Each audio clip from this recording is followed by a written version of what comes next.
Hello everyone, this is Hadrian. Thank you for being here. Let's play some more Crusader Kings II in our Lord of the Scots series. So we are trying to stamp down this rebellion at long last. They took Ross from us a while ago, so we're going to go ahead and reconquer that. They didn't take all of Ross, they just took, what did they take? Tain, the county capital. They took control of that, but we're about to take it back. And then they have another army down here. We have complete control of their capital, the capital of their rebellion, which is in Dunbar. And as soon as we finish off this rebellion, we'll actually be able to imprison, it'll automatically imprison everyone who's involved in it. And we can revoke their titles, and I can redistribute their titles among, hopefully, members of my dynasty, but at the very least, among characters that are less likely to rebel against me in the future. I have managed to fabricate a claim on the county of Warwick. That is not useful to me. Let it go. I don't want a county. I want the duchy. If you can't give me the duchy, then you suck. Just checking to see if there's any other good characters. We definitely can have a better steward than we do, so we're going to go ahead and replace our steward. So we have set up our wife as our spy master, because she's an excellent spy master. We had a spy master with a score of 30 for a split second there, and it was glorious, but then he died. I was really mad about it.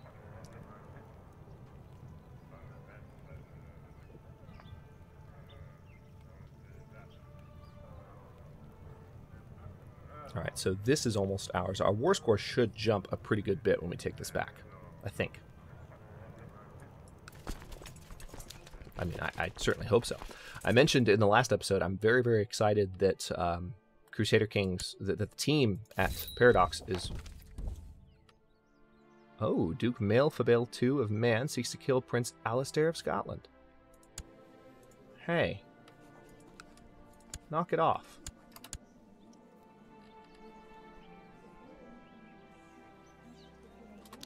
Oh, unpause. Okay, good. Decline. So we did form an alliance in the last episode as well, and as a consequence, we are now getting sucked into wars in France all over the place. And we actually have land in France now that we could lose. Yay! Gowrie is now Scottish. Alright, so we're going to try and finish off these raiders before they can get away. That way they will no longer bother us for a little while. Looks like there are some additional rebellion armies down here that I need to take out. And then as soon as I finish this, we're going to experiment with retinue. Which I've never messed with much because the mechanics just didn't make much sense to me when I've played with it before. But I've had some people explain the mechanics a little more, and I can continue to read those comments and receive future comments on making retinue work. But I've received a few tips that are enough to get started, and apparently one really huge thing that I never knew, and I'm pissed that no one told me this, because there have been times where trying to play as the Byzantine Empire, I've gone to forums and I've said, oh my god, people, please help me. How do you make this fun? There's just so much crap that gets thrown at you when you are in charge of a large empire. How do you overcome it? Like, what are ways that you can, you know, deal with some of the factionalism and all these things? And evidently, people are less likely to rebel against you when you have a large retinue. And I didn't know that. Okay, it looks like one of the rebellion armies is actually being defeated by raiders, which is hilarious to me. So we might be about to win this. Oh wait, no, actually... Oh, they actually have a relatively large force. Looks like they're going maybe to try and take control of Dunbar again. So we're going to try and finish off this army, then march right over there to defeat this army, and then we should be good.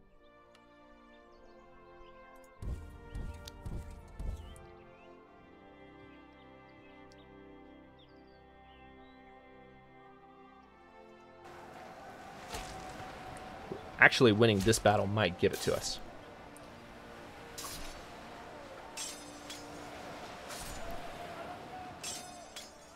That's 96%, so not quite. Alright, now we just need to march back to the mainland. My grandson Macbeth was bitten by a snake this morning. The brave little fool keeps seeking out danger. That's my lad! Excellent job, Macbeth. Where did the army that was over here go? I thought for sure they would be marching in this direction, but they're not. I have no clue where they are. Maybe they're in Ulster. No, they're not in Ulster. I don't know. Okay, 99% war score. This rebellion, this civil war for Scotland is almost over. And we have won it. Pretty handily, too. It's been a while. It's definitely taken much longer than I would have liked, because they really caught me off guard, and they were a really powerful faction at the time that the rebellion went up. I've started to feel that Turn the Other Cheek is just stupid. Alright, so King Talor loses the Patient trait, which is not good. Patient is a bonus to 4 different stats. So King Talor is slowly becoming a crappy character. Alright, so we captured a few people there. It's done. It's over. And now the game's going to be paused for a minute because we have a lot to do. Commander? Wow, I don't have any good commander characters in my realm. Alright, I'll deal with that in a bit. Alright. Intrigue. Prisoners.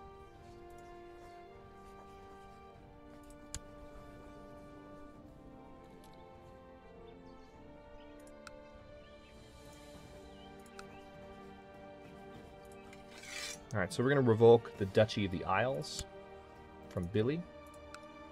We're going to revoke the Duchy of Munster from Bruator.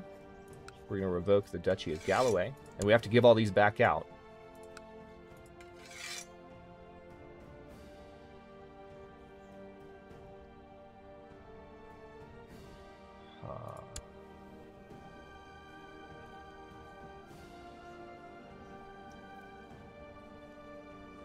This guy here. Yeah, see, we have too many held duchies right now. But this guy here, I need him. He is a member of my dynasty. He is my vassal right now, and he has claims that we can use to capture. He's the guy we've been waiting on. They will not be inherited, though. They're weak claims. So we're going to release him from prison. We're going to send him a gift to where he likes us a little bit more. Now, hang on. I need to keep looking at my prisoners here. Okay.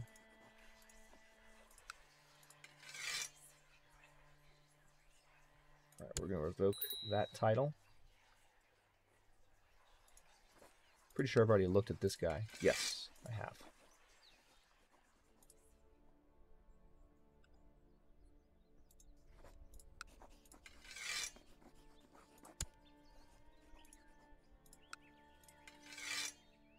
Alright, I'm pretty sure I've now revoked every title I can.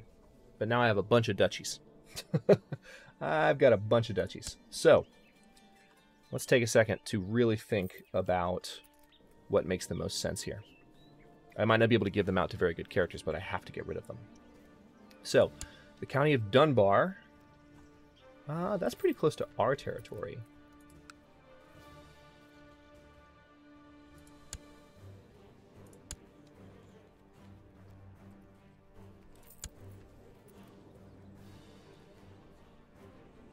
I'll tell you what, let's go. We're going to go ahead and give the county of Dunbar to this archbishop, because he's about to die anyway, and it doesn't look like he has an heir, so we're going to re-inherit all of that from him when he dies. Yeah, he's ill and he's stressed. He's only 37, but that's not a good combination of traits. So if he dies, then we can re-inherit that from him and make some decisions with it in the future. So that's just a county that I just gave away. I have duchies that I need to give away mainly. County of Caithness. Now, that's in Moray, right? Which doesn't exist.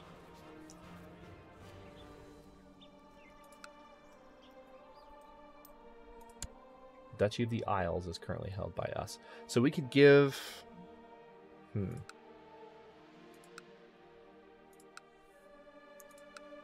Alright, here's what we're going to do. We're going to search the realm for people who are not rulers, people who are not married, who are of my religion and culture, And who are... Oh, there's nobody who's content. Well, that's crappy. Well,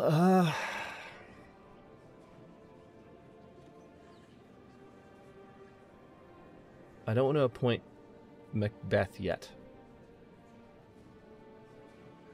See, being a smaller kingdom, we don't have as many content characters to choose from, so we're going to have to be very, very careful. I want content because that makes them less likely to be uppity, because they're content. They're fine with what they have. All right, Alistair is unlanded, but I don't want to take away control of him.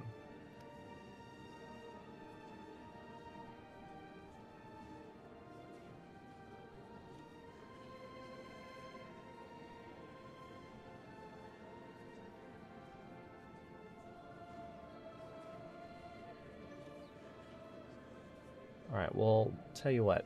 We're going to go ahead and just give... We're going to give Caithness to this character. And we're also going to give the Duchy of the Isles to that character. So he now controls this, and he's the Duke over this territory. And of course, the actual counts are still in jail. They were the dukes. Count Billy owns a lot of this territory, but that now is ours because we took the duchy from him. So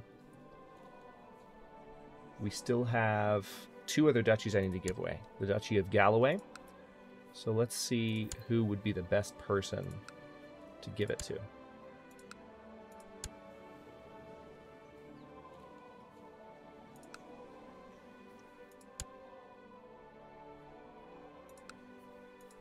We need someone with a lower martial score. Yeah, let's give it to Earl Pitternoin. That's the same title, actually, as... I'm guessing he desires it, too. Yeah, he wants the Duchy of Galloway, so he'll be happy if I give this to him. Having a low military score means that he's less likely to be able to lead a large army.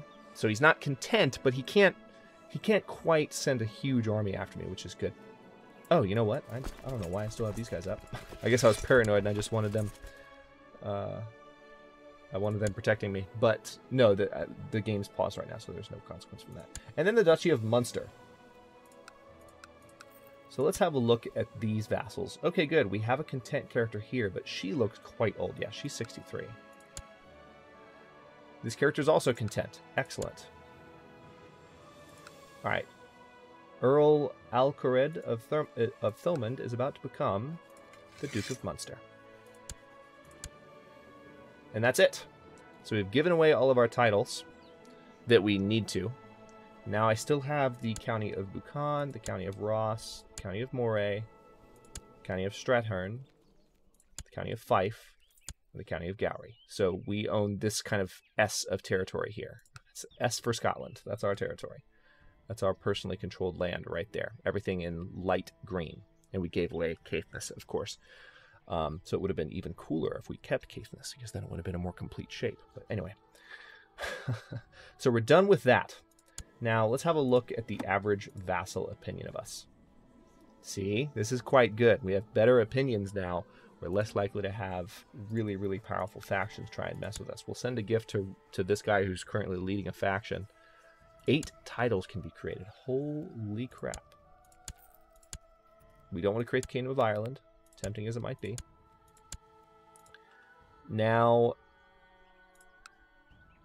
Earl Alexander of Connacht has some claims. Now, he is of our dynasty. If we press these claims for him, he will actually... That's actually not for a lot of land. We can press a claim for the Duchy of York.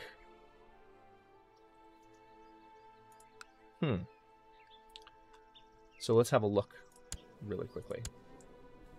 All right, so his army, the King of Mercia, is about 3,000 men.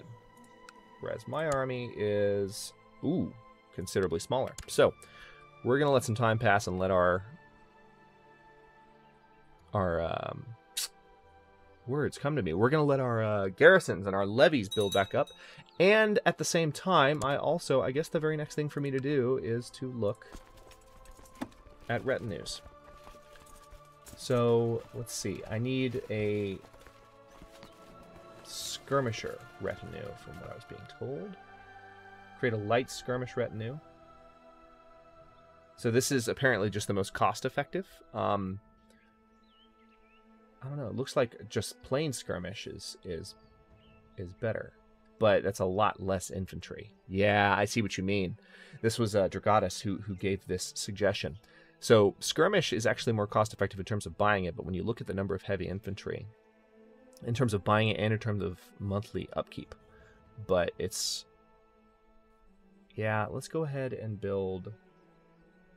Let's do a light skirmish retinue. So they're going to build up to that level.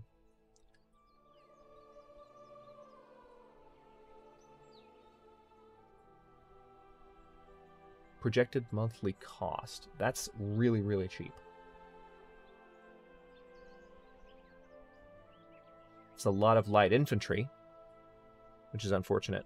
But I could also mix some heavy infantry in there, along with these archers, which is cool. Alright, so what if I did this? I'm going to do a cavalry retinue, which would cost more.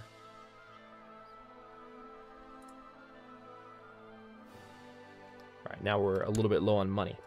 But we're going to have cavalry, skirmish, and maybe another light skirmish. And that's it. And then having these retinues should help us a lot in future wars. Now, this is the mechanic that I was talking about that I didn't quite understand. Now, I'm not necessarily asking for an explanation because lots of you have already chimed in and said, well, here's how it works. Here's how they regenerate. I know. I'm just explaining for anyone who might be newer to the game. I'm also empathizing with anyone who might be newer to the game because look at this. We just found this retinue, right? And you're like, oh, sweet, I've got this standing army. Okay, I just jumped in size a little bit. But for the longest time there, it didn't show any troops. That they take a while to build up and actually be strong, and it's off-putting. It catches you off guard. I'm gonna check to see if there's anyone else. Why does my wife hate me so much?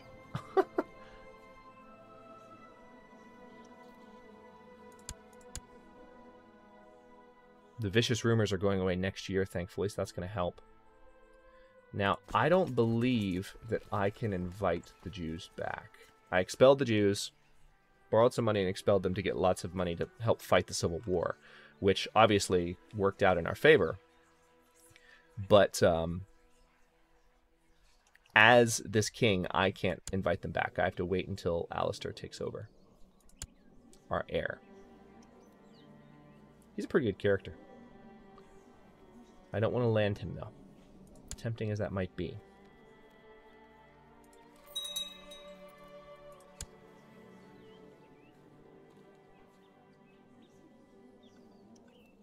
Alright, so actually now it's making a bit more sense. There's more than just one or two troops. When you first start a retinue, it's just like one or two troops, and you're like, what is happening right now? Why are there so few, you know? But it just, they take a while to build up, and then once you have them, they're awesome. Now, what is my retinue cap right now?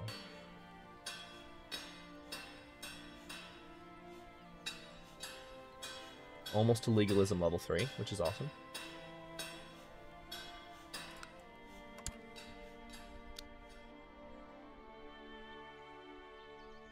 Feeling a little bit less scatterbrained now, getting back into the flow of Crusader Kings.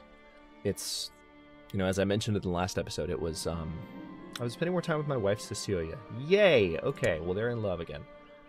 And he's lost the humble trait.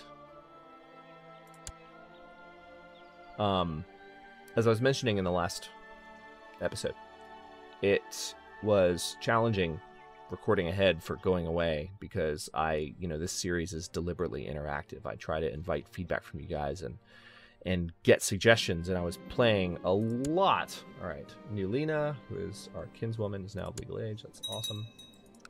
All right, we can't send our retinue anywhere yet. But hang on, I want to try and get these jerks to go away and never come back.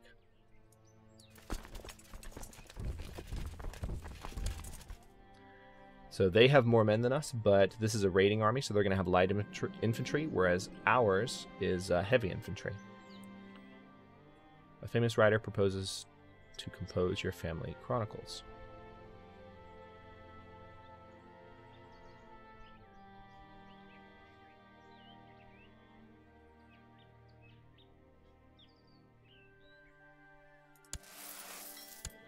We did not gain the proud trait, which is unfortunate. But anyway, yes, it was... Arranged marriage has been... No, decline. It was challenging to... Oh, they have a defensive bonus. That's unfortunate. Okay, good. Anyway, gonna finish this thought now. It was challenging to record ahead because the point of this series is to be interactive and to, you know, solicit feedback and get your honest advice on things as I improve as Crusader Kings II player, which I feel like is happening slowly but surely. But you know, when I had to record so far in advance, it really just threw a monkey wrench into those cogs.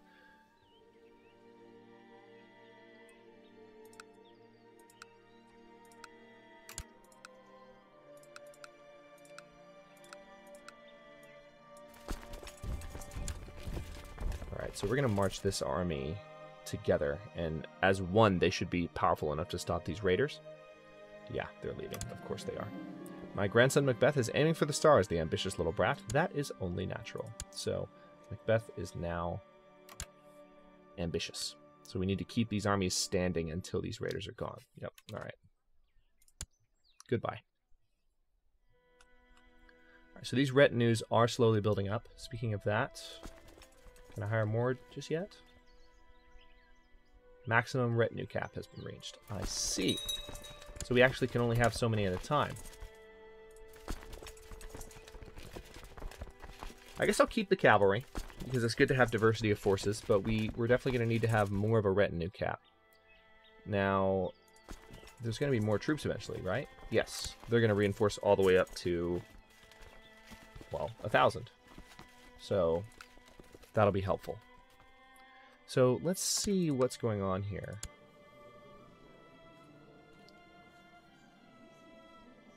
I don't see anything about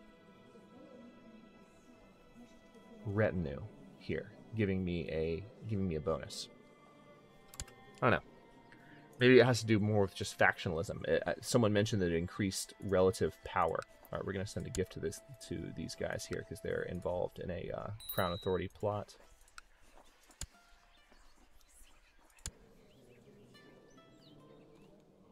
How is our... All right, so our levies have regenerated quite nicely. We now officially have more men than Mercia, so we can march in and take control of this province fairly quickly. And it's in our dynasty too, which is awesome. So I want to give this retinue time to build up.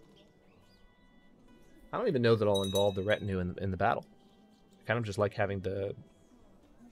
Or maybe I will. You know, that's something that I can get your feedback on. Well, I might not get it in time before I act, but I mean, I kind of want to have the retinue around for when things really hit the fan. If I'm just fighting a war that I'm fairly certain I'm going to win, and just trying to take some territory from Mercia, which is the largest, you know, kingdom in England, aside from me.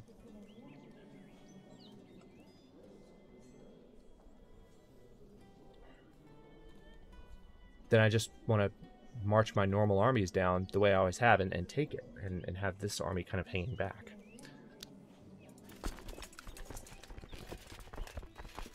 I'm curious that it doesn't seem to be reinforcing higher than this. Again, the reinforcement mechanics are... I mean, maybe it'll jump again in a bit, like the way it jumped from 1 and 2 up to like 20-something. But, okay, there it goes. Now it's up to 303. But yeah, just very slowly reinforcing, which is just so strange to me. Just give me an army. I realize it's a game, but it's a very complicated game, but it is just a game. Sometimes the level of complexity seems to get in the way a little bit. I'm sorry, I probably sound like I'm complaining. I'm really just commentating on the nature of the title.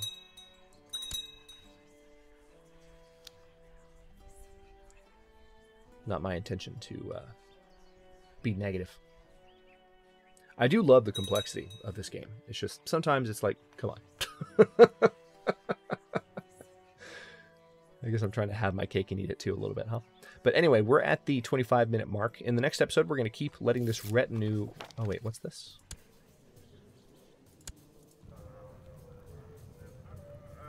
Give Bishop Rory a chance. You're not much better than him. You're 1 point better as a chaplain. All right, Queen Cecilia.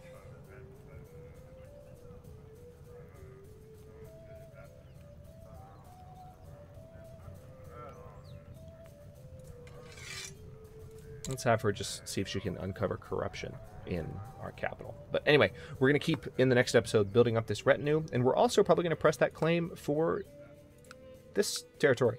Because Earl Alexander is now in our good graces again. And we can press his weak claim for the petty kingdom of Mercia and for the Duchy of York. We might be able to push... Hang on. Hang on. Okay, so we're actually allies in another war right now, which is really obnoxious. So this war needs to end first, the Middle Francian Revolt, and then I can declare war on him. But I might be able to press both at once, which would give me the ability to conquer... Let's see here.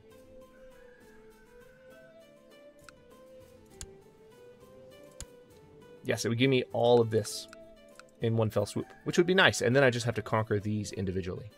Speaking of that... I'm going to go ahead and have my Chancellor come up here and try and fabricate a claim on Durham.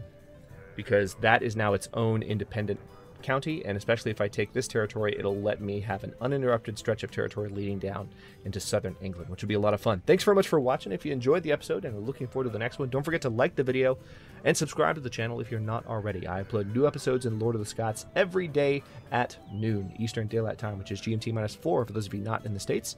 And coincidentally, I might as well mention this since we're on episode 39 of Lord of the Scots. As many of you know, I do content switches every 20 episodes in each series, and I try to keep it every 10 days to where there's a, each time slot, because I run 2 time slots in parallel, is changing every 10 days. So it is every 20 episodes, but it's offset by 10 days. And that way, every 10 days, there's something new popping into the channel, whether it's a new series altogether or a returning series. And when we reach episode 40, it will be time for more Eternal Empire in Total War Attila, which is the flagship series for my channel. In fact, it's one that I've been planning for a really long time, and we, in the last part of the series episodes, I believe it was 51 to 71, we pushed really hard. And we managed to... We didn't kill Attila, but Attila died, and now we're in a position to really expand and reconquer the territories of the Roman Empire and establish the Roman Empire again in this alternate history campaign that we're doing. So that's going to be a lot of fun. So I hope you'll stay tuned for that. Again, that'll take place on the... What is it? The 15th. Yes, the 15th. It will be on that day that Eternal Empire returns. But anyway, I've rambled much too long. I just wanted to make sure you guys were aware of that and it didn't catch you completely off guard. Again, thanks very much for watching. Comments are always welcome, particularly on this series. Let me know how things are going, what your thoughts are on the series, and things I could do better, because that's the entire purpose of the series. I want to make it as interactive as possible, and it's gone swimmingly so far. Special tip of the hat to Dragatus, to Slayan, and to Sarkva for being as amazing as you guys have been on consistently offering detailed, thorough, bullet-pointed feedback. It's been great, and I wouldn't have had it any other way without you guys. So anyway, once more, for the billionth time at the end of this video, thanks for watching, and I'll see you in a bit.